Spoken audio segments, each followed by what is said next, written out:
had the perfect life. And then I woke up and found my fiance married to another man. My son doesn't know who I am. Everything has changed, including me. One touch, I can see things. Things that happened, things that will happen. You should see what I see. The Dead Zone all-new season premieres January 2003 on USA. And welcome back. I'm your host, Sully, and we're going into yet another cult TV show for Retro Halloween. Welcoming back to the show, as always, Mac W. Jackson. How are you, buddy? Good, McAfee. Well, that's a different thing. Just Mac Jackson is good. Mac Jackson, sorry. No, always okay. fudge it. No, that's okay. I do that all the time with all my guests, so but I'm good. Thank you for having me. I'm happy to talk about anything that you want. Maybe not everything. Sure, what you wish for. But yeah, we decided let's talk about Mac's always referencing just so many just cult movies and shows and doing awesome mashups, and I was like, hey, Dead Zone's in there. Let's talk about the Stephen King adaptation that kind of became the Millennium X-Files of its generation, The Dead Zone, which ran for 7 years on USA Network. It was a rare combined effort between that network, Paramount TV, and Lionsgate TV, which owns the DVD distribution rights. It's currently streaming on Plex. Be warned, there aren't subtitles on all episodes. So what was your introduction to Anthony Michael Hall's comeback? That was well, it's funny too, because I'll tell you, I knew Anthony Michael Hall obviously from all the 80s John Hughes movies. Yeah. And, National Lampoon's Vacation, and this was one of the first times where I saw him as an adult, and you go, oh wow, that's the same kid. Wow, that he grew up. And I had seen The Dead Zone, the movie, with Christopher Walken. Yeah. And pretty gritty. A few years before, and it was great. I mean, I don't know about you, but I love Stephen King's plots, but I'm not thrilled about trying to read his books, if you know what I mean. I agree with you in retro media radio. It's pretty much he's the idea man, but his writing does actually vary, which is kind of why it's hard to adapt. But I mean, it's not a criticism per se. It's just something that never clicked with the way that he put the words to paper, but the overall outcome and idea is pretty great, and I saw the movie, and I love the movie, but if anybody saw the movie, that's a one movie plot. Yeah, it's a one and done, and before you know it, spoilers. Spoilers for anybody who doesn't know the movie. He gets shot in the end. The whole plot is the guy who's running to be president, he gets a vision off him and realizes, oh, he's going to bring about the apocalypse. Right. And so in the end, it's great, the whole movie, because now it's like the Manchurian Candidate, where he's trying to stop that from happening. And instead of stopping the assassination, he kind of doesn't have a choice but to be the assassin and take him out, because everything else that he tries in the movie doesn't work. He's still getting thwarted. So in the end, he ends up getting killed, but he does stop the bad guy in the end.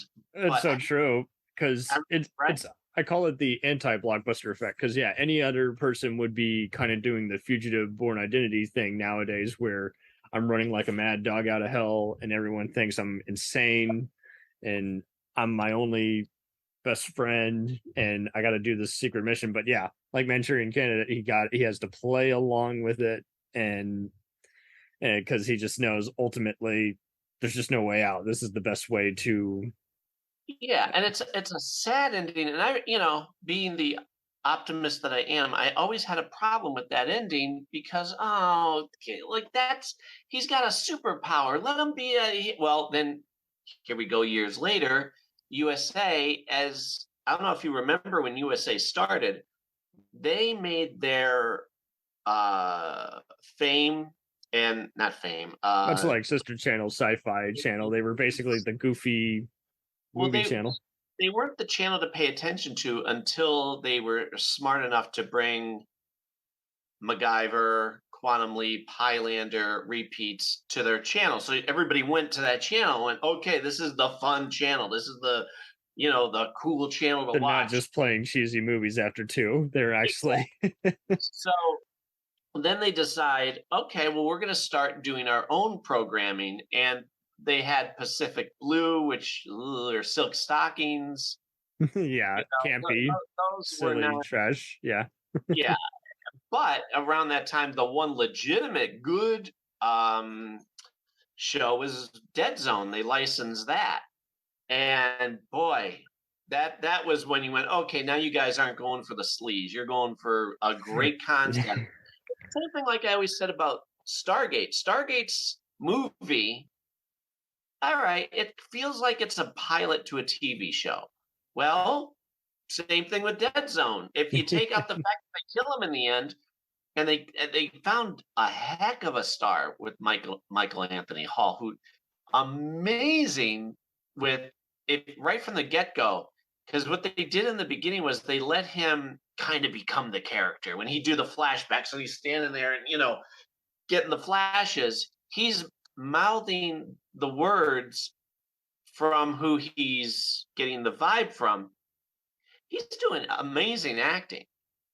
I mean, I'm sure he's done lots of other things too with great acting, but I thought very much like Adrian Paul getting picked for Duncan MacLeod, nobody else could do that way. Like that was his gig, right? Like Dead Zone is and the Anthony Michael Hall perfect. It's an effects aided show, but yeah, it's not in no way is it just reliant on the effects and just playing to the camera.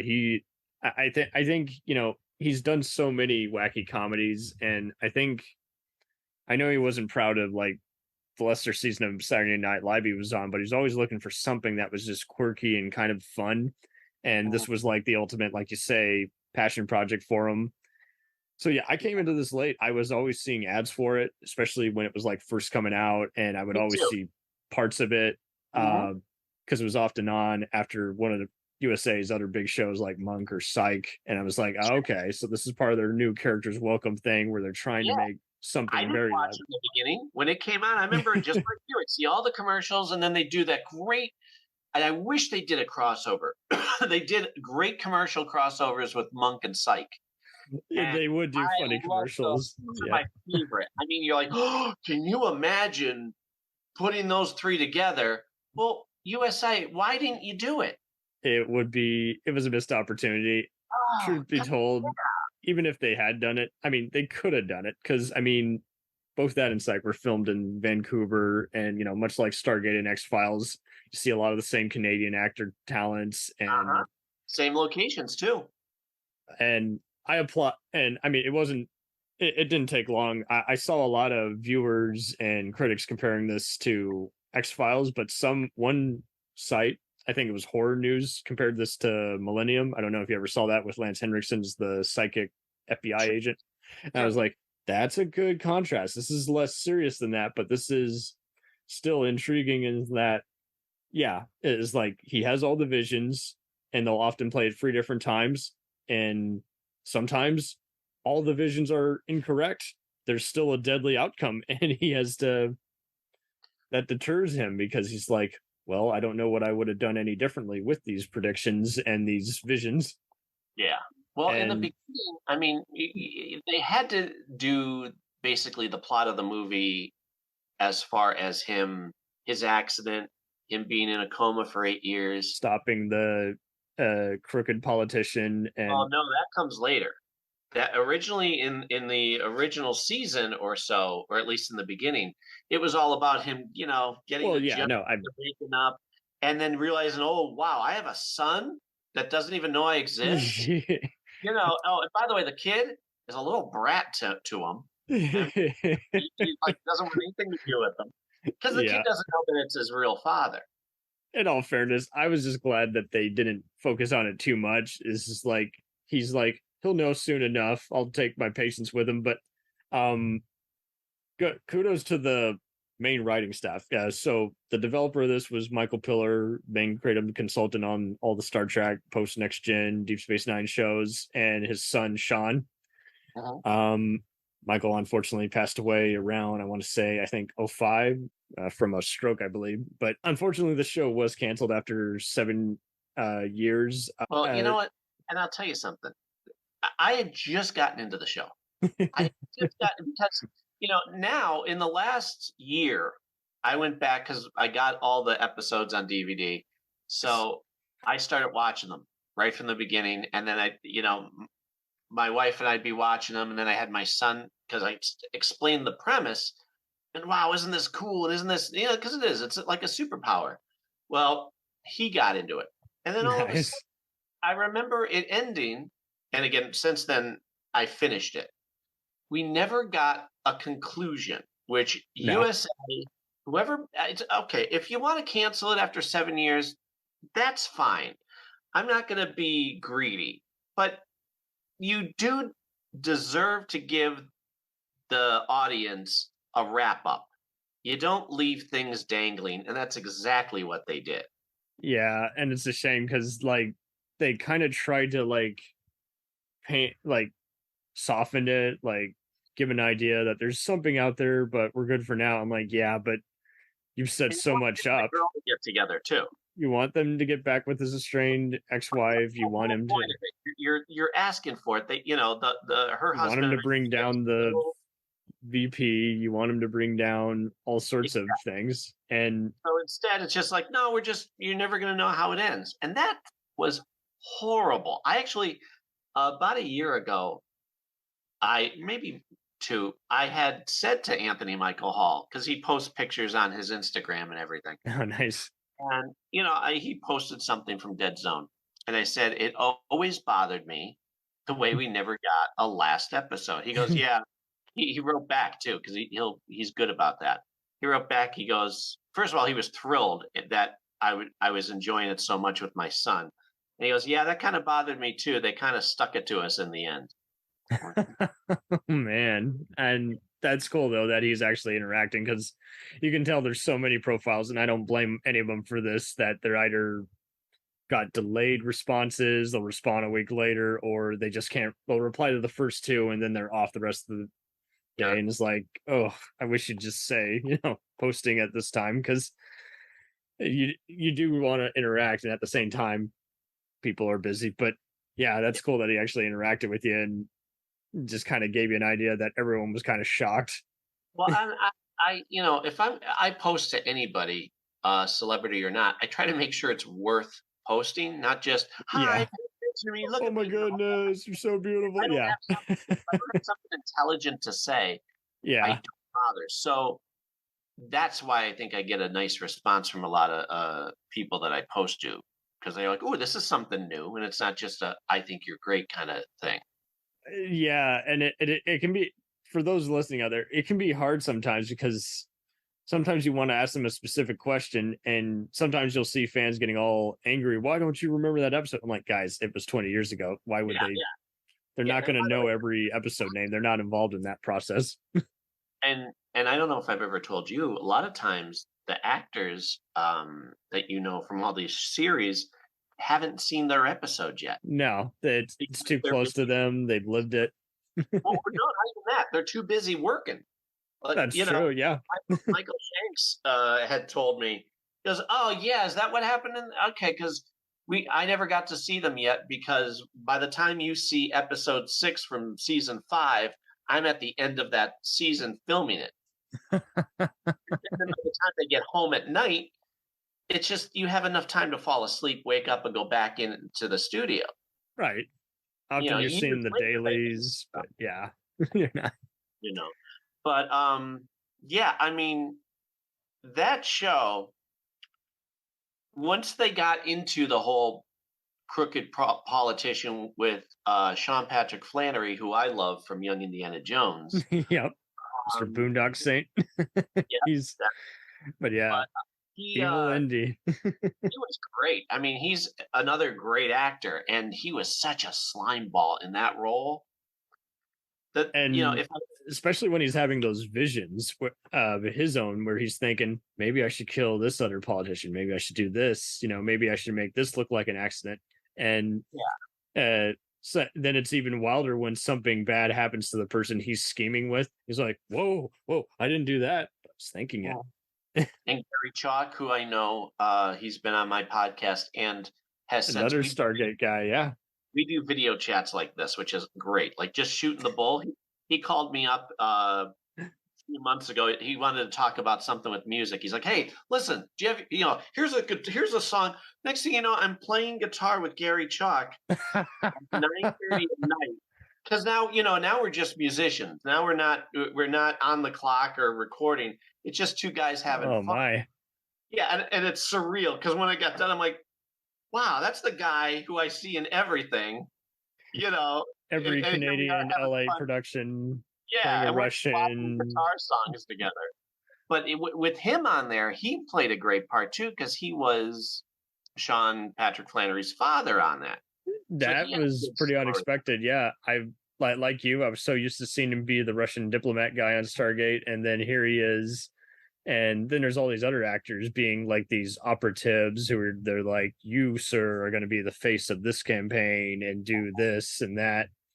And I do think, I mean, between you and me, if I had to give a criticism, I wish they hadn't dragged it out, that plot line, as long as they did. Because they did a thing where, okay, no matter what, the world's still going to end. Oh, okay, I solved this. Wait, no, it's still going to happen. Then at one point, he helps Sean Patrick Flannery's character. Yeah. And in the end, which is great, because it was like, you're helping the guy that you can't stand. Mm-hmm. And in the end, he convinces him and he does the vision and everything's fine. So he stopped it. Great. There's your ending with that story. Great.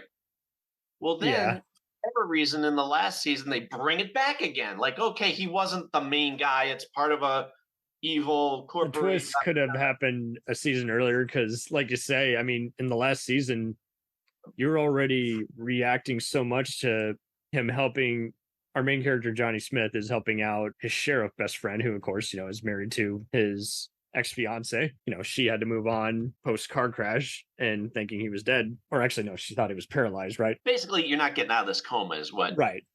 And you're reacting so much to, he predicted, he stopped his friend from dying 3 different times, and he still got iced. He still got hit by something sudden, and we're responding to that so much because we're so emotionally invested in it. And then lo and behold, they kind of rush her whole, oh, you were dishonest, you should have been forthcoming with the fact that you were worrying about my husband all this time. And they kind of, like you say, they pull the politics back in, and she kind of gets with him, and it's kind of a rough transition. Don't get me wrong, Nicole DeBoer I think is a good actress, but it's one of those like they really made her to the point where you weren't rooting for him to be with her anymore. You're like, okay, she's nothing but a pain in the rear end who's constantly picking a fight with the guy, and he had and it happens so fast. You're like, whoa. Usually relationships, they take a while to develop.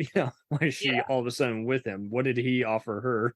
and and she's turning against Johnny and like giving him crap, and you just like, becomes a bit of a plot device. And then then you're rooting for Johnny because Johnny meets another psychic, a pretty blonde psychic, and you're like, okay, maybe that's who he should be with. So now that was a cool add-on. I like that. Right, that was a good. Yeah, they really did well with giving him good support around him as far as like people for him to go on adventures with, like his therapist. That was a good addition to have on there. The physical therapist who becomes his buddy. But then eventually they write him off the show. Yeah, I don't know if he was pursuing something else, but yeah, he became less frequent to where you forgot after a while he's on the show until he appears again. I kind of dug the new female sheriff gal because she wasn't trying to get in his way. She was just like, hey, okay, Johnny, I get you. I've heard good things about you. what do you need me to prevent from this becoming us at the office all night filling out paperwork? Well, yeah, eventually, and that was the thing, because in the beginning when she came in, she wasn't so nice to him, and No. she's kind of blaming him for the predecessor being killed, and She just needed to see what he was like in the raw, and like you say, it's not easy to sum up. And I mean, the show probably benefits the most from you don't know what the tone is. Season one, I guess my only criticism is there are a few episodes which are very morbid. Like it kind of starts off like The Pretender, where I'm like, okay, I think kids can watch this episode. Okay, this is more for teens. Ooh, that got really morbid or risque. I'm not sure where they're in the first season, where the blonde reporter chick, who of course they got to get rid of eventually, because same thing with Highlander. In Highlander, in the first season, they had there's a reporter. right? She was always snooping around. Well, okay, if you're going to deal with him having to hide bodies and worry about being discovered, that gets old really fast. So, if the redhead reporter girl in Dead Zone wasn't going to help him, which she did, she eventually kind of like It's like they didn't know what to do with her right away, right. and she So was like a one-off. And then they're like, "Oh, let's bring her back. We need someone who actually might listen to him, and she's the it's perfect." gonna well, it was one of those. Is she going to be a romantic interest or not? Because very Yeah, early on, I don't know if it was second or third episode, they get romantic, and he gets a vision of their future. And boy, the one thing they didn't hold back on was Johnny being turning dark. Like, it was a yeah, heck of a choice, because he's not, all American good guy. They show that his future could possibly be him being a nasty a-hole he in could a have lot. been a Jedi or even a Born Identity type assassin. He could be switched in some capacity where he's off his Like, they rocker. show them arguing, and he's like talking to her like this, and I hate this, and you're like, whoa, Yeah, that's what I don't what like got him on the nasty possible, side? Yeah, John. And they would do that through the series, like they would make him show where he could have become a bad guy. yeah. He could have Wow, been unstable. He could have been a drunk. He could have been right? anything. And And he gets so obsessive with the stopping the politician. If he goes down this road, he's gonna go nuts. All right, that's interesting. He's and not. He wasn't like a oh, what? They made sure that you saw that he wasn't as stoic as maybe other TV heroes might be. yeah, I Right? yeah, He's I struggling. and like you say, the good acting there by Hall, because you get to see a different side of his acting that you weren't really used to before. And like you say, sometimes he'd see the vision and he like would need a moment. He just kind of would stop thinking deeply and just he'd be waving his hands around like, I gotta go out, get a hot dog, maybe sit down. I I love.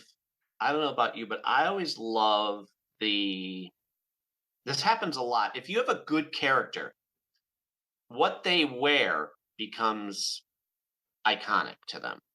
Yeah, he Right? goes beyond just the cane after a while. He starts being able to walk again, and he kind of goes with kind of a black cloak. Well, no, But yeah, what I always love was, and I miss it, because in the beginning he had a black leather jacket, that's what I'm thinking. Yeah, sorry, right? jacket. And he would have the collar up. Because and the reason they did that was because Christopher Walken did that with his peacoat in the In the movie. movie, I think so. Yeah, And it's a stylized and it looked really good on him, Anthony Michael Hall, with that sort of having the collar up and with plus the cane. It looked great. Like, I love the idea of him having the cane. It's very Matt Murdocky, like, just to have him standing. yeah. If he doesn't need it, he holds it to his chest next to him, and that becomes as important as a superhero with a cape. It's basically that He same. kind of, I did kind of get a superhero vibe from him after a while. Like there are times where, however he's framed, where I almost did kind of feel like they were kind of going for a post X-Men, post Matrix kind of look. And then he starts getting visions of a future version of him, where Oh yeah, holding that cane, the post-apocalyptic version of him holds the end of his cane and they talk. It ticks me off that they got rid of that. That was so Yeah. cool. That was so good. And to have him, I don't know who made that decision, but it was a stupid decision because he's like, oh, I don't need to know so much about the future. And he throws the iconic cane into the river.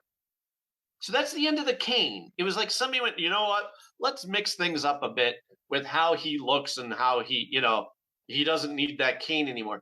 You just threw away a great plot device because if he's still dealing with the apocalypse, you just got an inside track from yourself. I agree. There are a lot of plots where they either awkwardly stretch it out over time or they end it just as they're introducing it. And I don't know if it was just they wanted the syndicated TV deal. I did see, much like Stargate, a lot of these Universal sci-fi shows often playing on the Fox affiliate networks in edited format.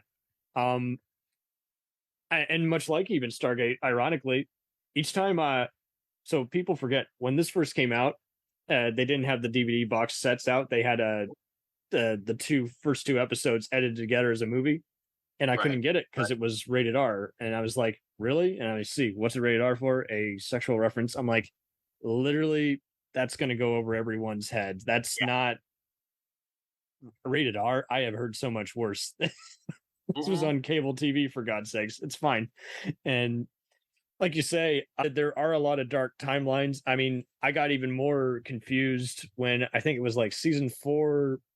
He deals with a unstable woman played by Dee Dee Pfeiffer, the older sister of Michelle Pfeiffer, and then she appears later taking his, ex-fiance hostage. And I was like, whoa, yeah, that was a good villain to come back with. Yeah, no, she was cool, but it took me a while to, because there's so many one-offs and other recurring characters. I was like, wait, who?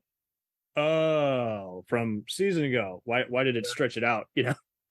Why couldn't they have given? I don't mind a reoccurring character like that per se. No, I like recurring. I just kind of needed a hint, like maybe a recap and to refresh my mind because there's so many crazy things that go on. And I'm watching them one after the other, a couple a day throughout the week. So I see that and I'm like, wait a minute, which one was this? Oh, okay. From a season ago. Okay, we're with the burned face, and I got that. Because she was as I recall, it was her and her boyfriend or somebody. Like, it wasn't just her in the beginning. It was two women. There was some other violent and then he rampage. died. Yeah. And she's, even though he thinks he's saving her, she's in on it. And okay, that was a good twist. But it's so funny too, because there's endless potential with that type of character. It's very much like Highlander or Stargate, where you have within the mythology something that can go on forever if you do it right. And totally. With Dead Zone, some of my favorite episodes are the one shots.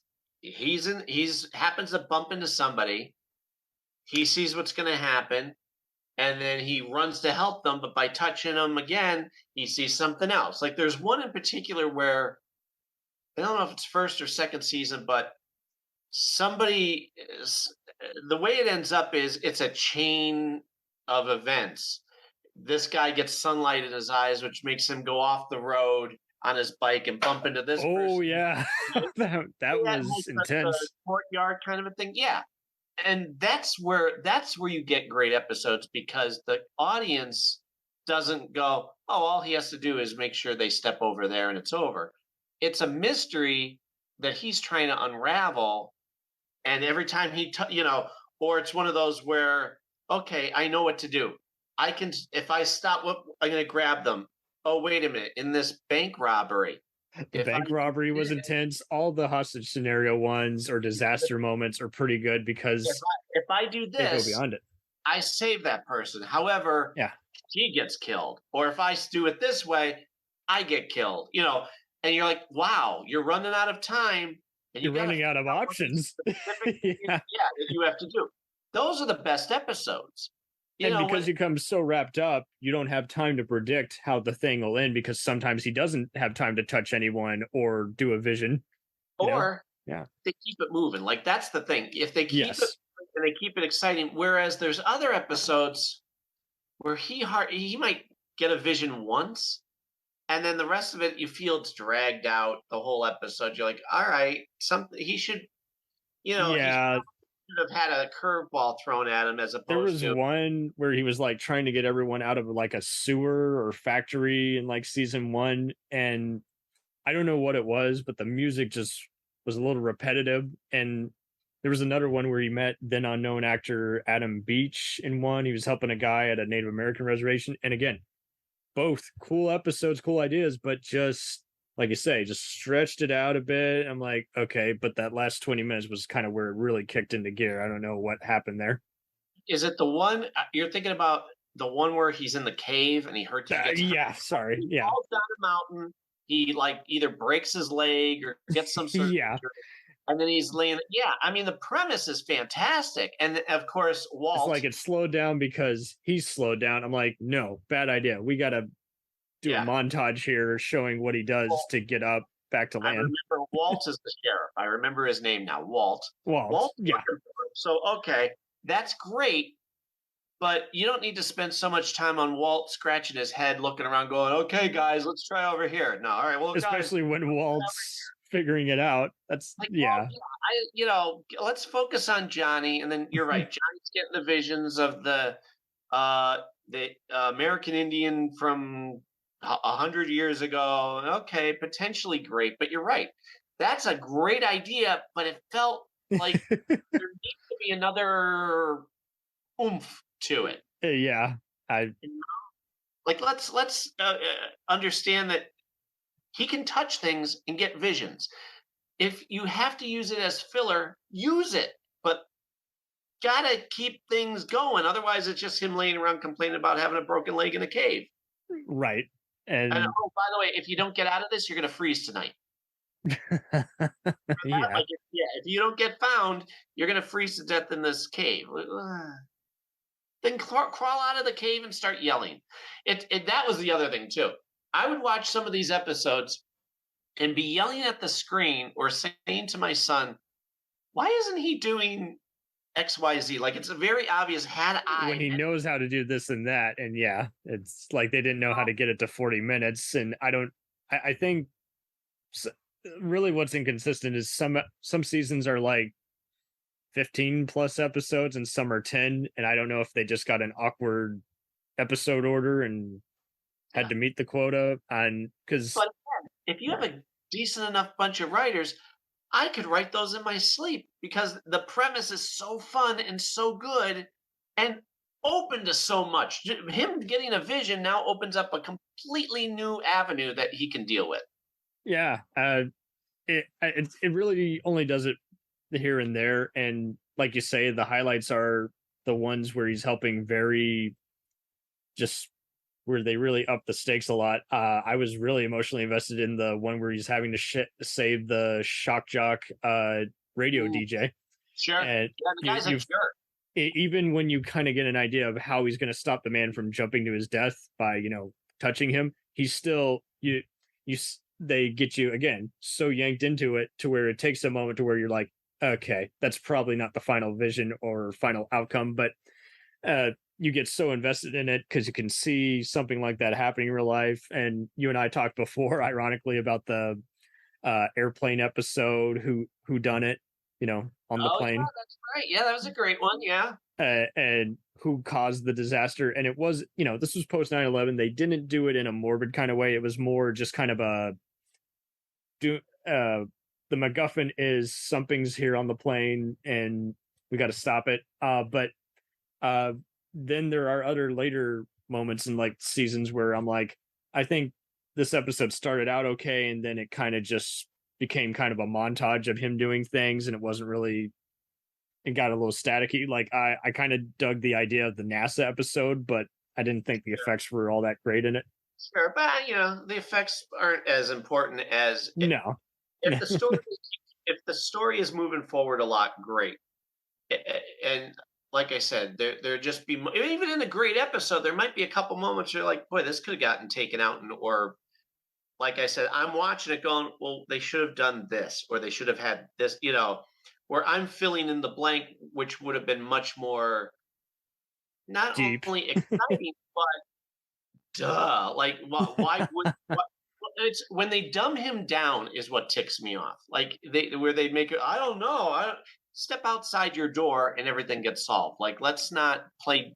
He doesn't get as bad as some, like, say, maybe CSI supporting character, but he does get, yeah, like you say, he is like they kind of hint that he's getting too old for this, but at the same time, they could have done a little more hinting at that. Is that hampering his abilities, his age? Well, I was thinking about it's certain things that I love about the series is when they show him at home, and I love the fact that right in the beginning they show what happens if somebody didn't listen to him. Like Yeah, he gets known really quick. So he's like a celebrity that doesn't want to be a celebrity. That's realistic, and I really appreciate any time they would refer to that. And like he goes, it gave you him a new obstacle to guys can't overcome. have this party here. Why? Because lightning's going to strike and it's going to wipe out most of the. And the guy goes, "Up yours, I'm not listening." And guess Yeah, what? Kids get wiped out. Brilliant. I love that because not everybody's going to listen to him. And now, once they start to listen to him, now people flock to him. So he's hiding in his house. He's becoming a recluse. He has to have his friends come over and go, "Johnny, let's go for a ride. You need to get out of here." oh yeah, I love that. I love that they had people break into his house to hold him hostage or to use him, and he has to those put were in very uncanny right. because it was never about. It was kind of almost a Dog Day Afternoon Die Hard type twist where you're just like, yeah, but this isn't at all a simple robbery. There's more to it than this. This person thinks this about him, which isn't true, but he has to play along with that, and just so And he then you can have like knock him cults out. that are Or there's cults that are looking for him and want him. They like the guy who's in witness protection who he has to have crash at his place. That episode was insane right. because at first you think, oh, maybe this guy who he's sheltering is crazy, or maybe this guy just disappeared, and you don't know until again, and uh, you mentioned again a lot of the other one-offs where he's just having a very unusual vision and he's just not himself and he's trying to have fun. I really thought it was funny and dramatic when again his therapist is coming back into the fold and he's like, I'm driving today. Whatever vision I'm having always ends with you in a car crash. And to make it even more awkward, they're at like a local music festival that's like closing down the highway. So they're trying to have fun. And he's like, no, no, no, no, don't go there. You're out of my sight. Just hold up. And that's the thing too. If you have a guy who can tell you the future, listen to him. Don't argue with him. Don't bicker with him. Try to have fun. If he tells you sit down and don't move, don't move. Yeah. Like just listen to what the guy's saying. You're lucky that you have a guardian angel there. And one of the things I'm a sucker for is time travel. I love anything like alternate reality or time travel. Well, with this show, because of that ability, you're kind of getting possible futures, or whenever they would do a flashback and he'd get a vision of himself. Yeah. That's cool. His alter ego. Yeah. He's like, oh, no, not even his alter ego. He gets a vision of him from before he went into the coma. Oh, that's right. Yes. That. You're like, oh wow, and he's watching himself, and he's having to discover himself, and it's a coming to Jesus kind of moment where he's like, wow, I'm so nerdy. I love when they surprise you that way, because it's a time travel show in one way or another. Well, and like Quantum Leap, exactly. The character has to discover what makes him keep ticking. Otherwise, it's they didn't want to risk becoming formulaic, and every show risks that. You want to have the guy kind of just have to pat himself on the shoulder every once in a while and realize, I could have done worse. Which, by the way, coincidentally, I just showed the kids, we finished it last night, the last Quantum Leap, because we had to be ready for the new show that's coming out, which thank God they're smart enough to connect it to the original. Yeah. You know about that, right? Yeah, I did hear about that, and it wasn't like MacGyver where they're just like, well, we're hinting he's kind of the next of kin, but it No, no, doesn't no, have no. the approval. With MacGyver, they didn't. With that god awful reboot, it was no. We're just using the name. This has nothing to do with your MacGyver. Don't get me Didn't started. I didn't will go they down. try to didn't they try to hint? No, Okay, no, not no. that it matters. I didn't care for it They either. spit in the face of everything that MacGyver stands for. Right, But playing anyway, around with guns and everything. yeah, Here, basically. But with Quantum Leap, they're smart because they're going, look it, we're not trying to tell you to ignore this is connected. Basically, it's a search for Sam Beckett. yeah, he's gonna I'm show thrilled. up by the time this ends, and we got to figure out how this whole will come together. And Well, did you know? I know we might be getting off track, but who no, it's cares? fine. Um, Scott Bakula was when they originally he'd been fighting to have Quantum Leap come back. Well, now it's coming back, and he had been signed to a different show on NBC. Well, so now they bring in this character Ben, who's going to be the new Leaper, blah blah blah blah blah. But it's all of them trying to find Sam Beckett, who's lost in time. Well, the network, and I'm thinking this was done on purpose. They went, Scott, we're passing on that other show that you were tied to. I think they did. I did hear something about that. I heard a radio DJ. Going, look who's free to now be on Quantum Leap again, Scott Bakula. You know, that would be brilliant. And I don't know if it was like a Disney level thing where it's like counter this story with a lie, but really everyone knows it's true. We just got to keep it secret so people don't gab on forums. But I don't know. I know. I'm so excited though because the one guy, the guy that is like running it, Ernie Hudson, his character. Gotta love Winston from Ghostbusters. You know who he's playing? I don't know. He is playing. I haven't seen the ads. He's playing Magic. Magic was a character that Sam leapt into when he was trying to save his brother in Vietnam. Oh. So now this is pretty key character. Playing the character who goes, I was part of that, and my life has not been the same since. You know, so he's dealing with the whole idea of I have missed time in my life. And now he's discovering, you know, now he's part of the Quantum Leap project. Wow. You know, it's they're so smart in how they're doing this. I pray to God they don't ruin it. I pray they have all the earmarks to make this great. We'll have to check it out. It's September 19th it comes out. Okay, we got time. Right? Do you think they could do something similar with Dead Zone? Just have there be a one-off movie for USA? You know what? They should. They owe it to us. They should. Because I mean, that's like the first thing. Anytime I see Anthony Michael out at a convention, I see all the other movies he's been in, Dark Knight, and then Dead Zone, and I'm like, yeah. Well, that was his one big this is his major comeback. Yeah. If you need to be known for one character, Johnny Smith was it. No matter how great you are in any other part, Johnny Smith was yours. You made that better than the movie. Holy crap. You got 7 years. And the greedy side of me says, yeah, I want a new ongoing series. But realistically, I would be happy with just give us one movie to wrap up. Have him end up with the girl, have him save the world. I'm happy. And you can tell it's on his bucket list. He would love to do it again because I was fortunate enough to hear a GalaxyCon interview with him about 2.5 years ago. It's a cool recurring podcast. And right now, Anthony's, when he's not doing a guest star role or what have you, he's just formed a production company with his friend and co-star Robert Downey Jr. That's going to develop a lot of comedy movies. So, I mean, he's always staying busy, and you can tell he just really dug this role. I mean, he got naturally attached to it. It wasn't too much work. He loved everyone he was working with. It wasn't, hey, I signed on and it's too much. It was the perfect amount for him. Mm-hmm. So, I mean, there's always hope because we are in a golden age of good entertainment. I mean, superhero movies alone prove that, but we also have great shows that are coming back, and when they're done smart and connected, We're not going to talk about the Not MacGyver show because we don't talk about that anymore. I apologize for bringing it up. We're supposed to be getting new Stargate, hopefully soon as Amazon gets their head out of their rear end. We're getting a new Night Court show, which is picking up. Really?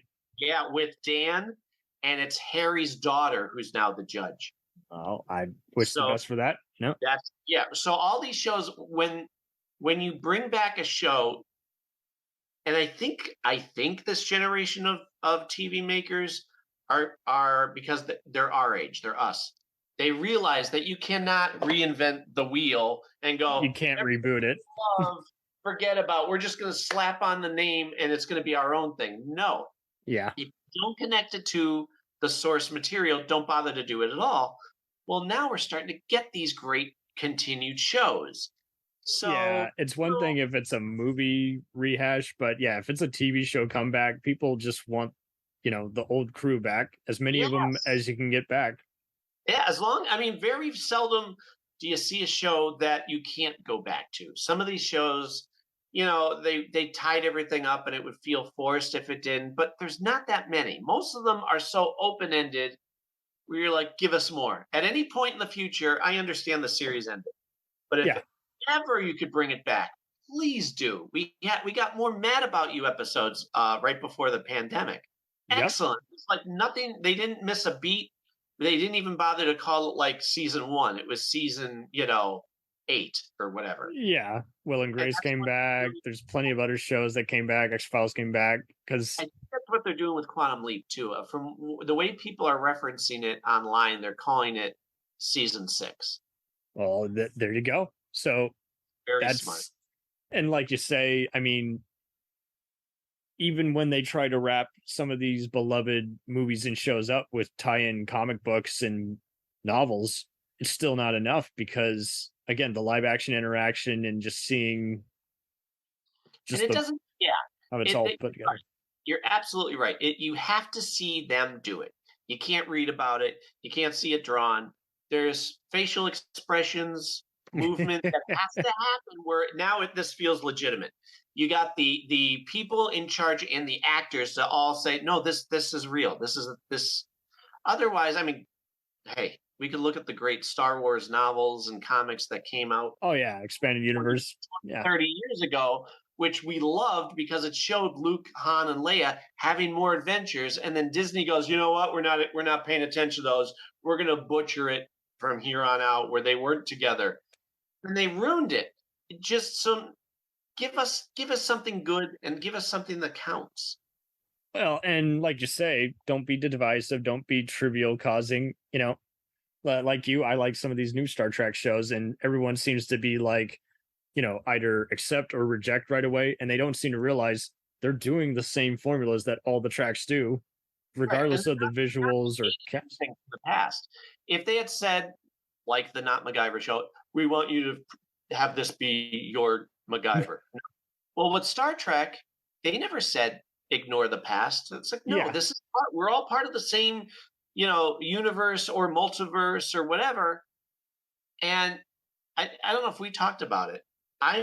You've talked about it a bunch on your Patreon and on other shows, but I'm getting into these new Star Trek shows, and I'm not a Trekkie. I am in no way would I call myself a Trekkie, but good TV is good TV. So Picard, I'm enjoying Star Trek Discovery, so much so that it would be hard for me to go back and watch like The Next Generation because just the way it was filmed is not as sophisticated as it is now. You know what I mean? No, I totally get it because like Babylon 5, it would have every once in a while hammy actors or bizarre film sets, and you kept, like you say, like we were talking about Dead Zone, the story draws you in, and I think we're in a impatient streaming generation now, and people don't seem to realize just wait for 5 episodes to hit and then go to town, then watch as much of it as you can, and they don't seem to realize all these shows are repeating a lot of the same threads. There's going to be one where they, encounter a deadly, group of aliens on a planet or bizarre population, a dystopian society, or a spaceship takeover. They all repeat a lot of the philosophy and then show the pros and cons of Starfleet as a, command fleet versus adventurers like Lewis and Clark. And like you say, everyone just kind of wants to just react instantly. And it's like, this is stuff you got to think about for a while and then slowly absorb. And they don't seem to realize all the tracks have had the same story. They didn't catch on right away. They caught on, a few years when they were in syndication, and I think that's just it. Everyone wants to react right away. And it's like, just slowly take it all in. This is a philosophical kind of show. Exactly. Well, yeah, and that's the thing too with the newer ones. They give you enough action. Like I would always have a hard time trying to watch, say, Next Generation. As much as I may like the characters, the joke is, oh, there's a big problem. Well, let's sit around the conference table and talk about it for 5 hours. All right, that's unfair, but Yeah, that's fine. comparatively, I do see what they mean. Where okay, yes, you do have to sit down and talk, but let's step up some action. And with these new shows, I'm like, yeah, you're giving us. Picard is great. Picard, they're dealing with his age and Yeah, I don't understand the backlash at all because it's going even edgier, kind of like Undiscovered Country, where they're showing how what they've been fighting for hasn't necessarily lived up to its full potentials. There's some other questionable bad apples in Starfleet that need to be brought down, and there's that's other. where the fun is. Because if you go, Yeah. everything is wonderful, and oh, those stupid primitive men, meaning us today. Oh, Yeah. they're so stupid. I hate that crap. Don't talk down to us like, oh, we're so foolish.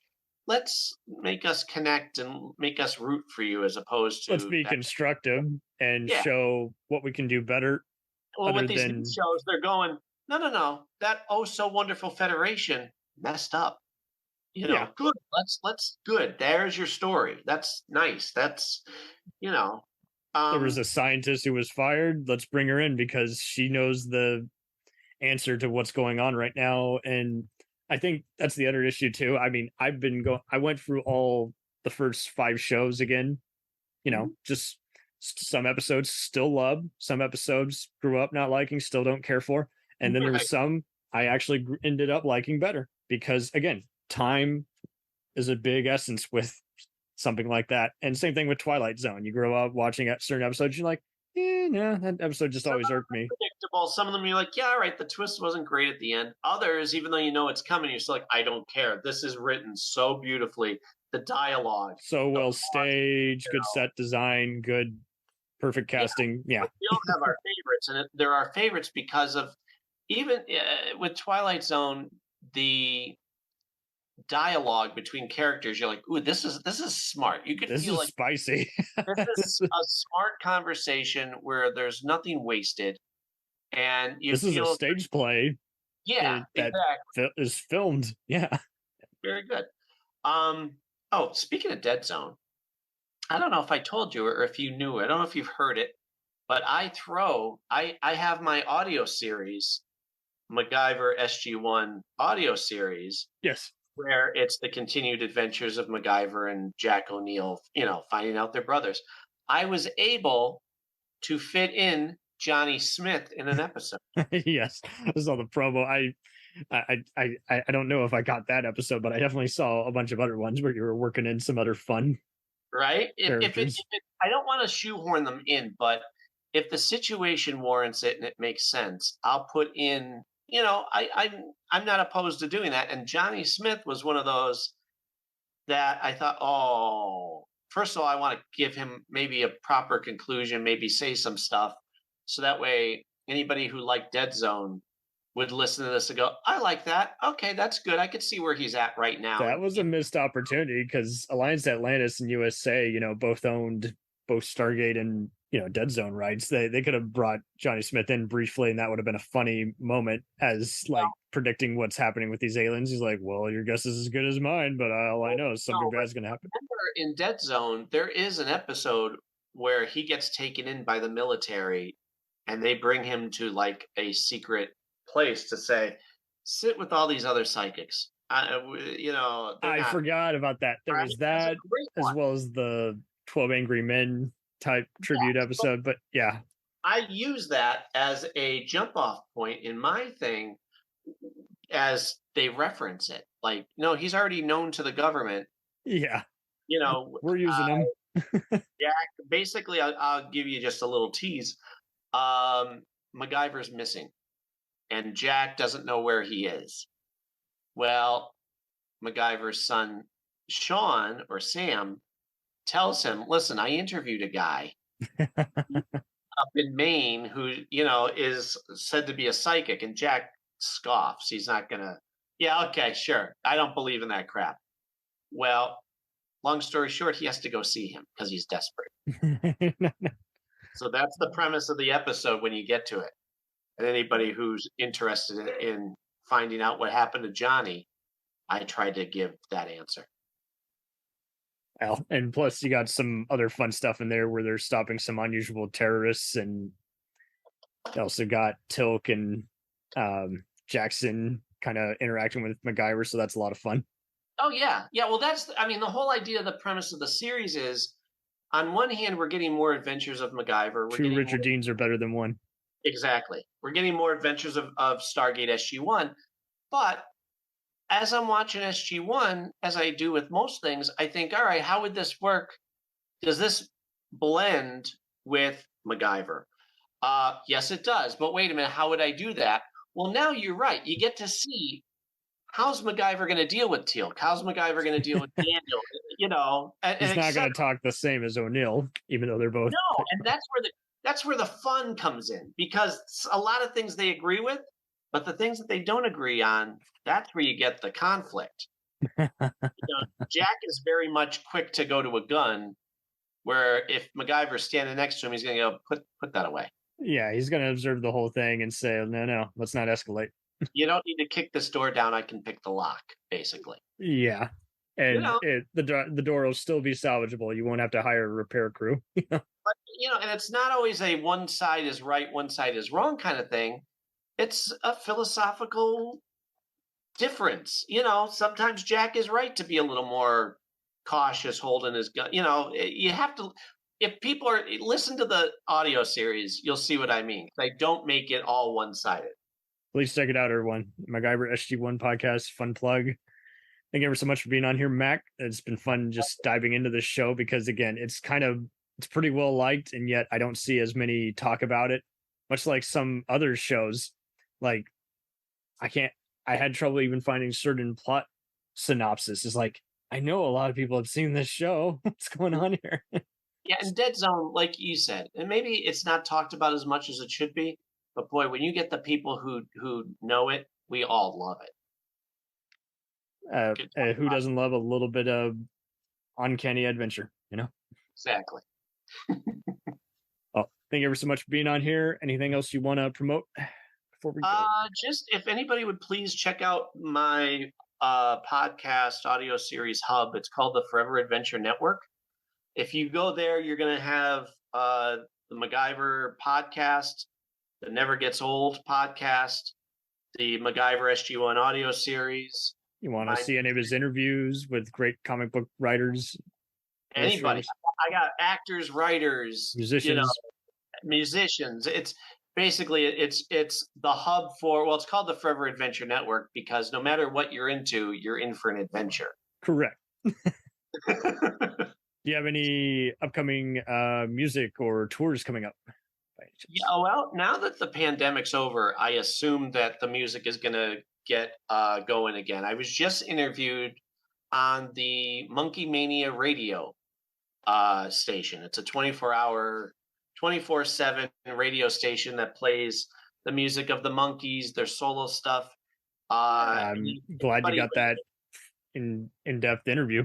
Oh, I'm telling you, I just posted it on our YouTube page. If you go to the Forever Adventure Network, yeah, I just posted it yesterday. So it's a fun conversation about my songwriting, but also delving into how the Monkees relate to that, and Mike Nesmith in particular.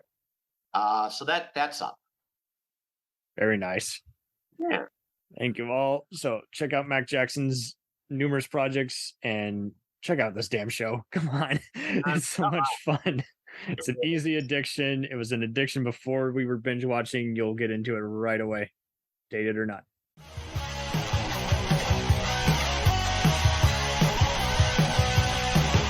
Follow us on the web on Facebook, Twitter, and Instagram.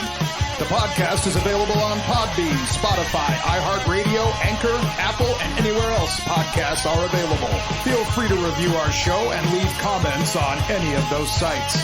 Thanks a million for listening. It's a jacked up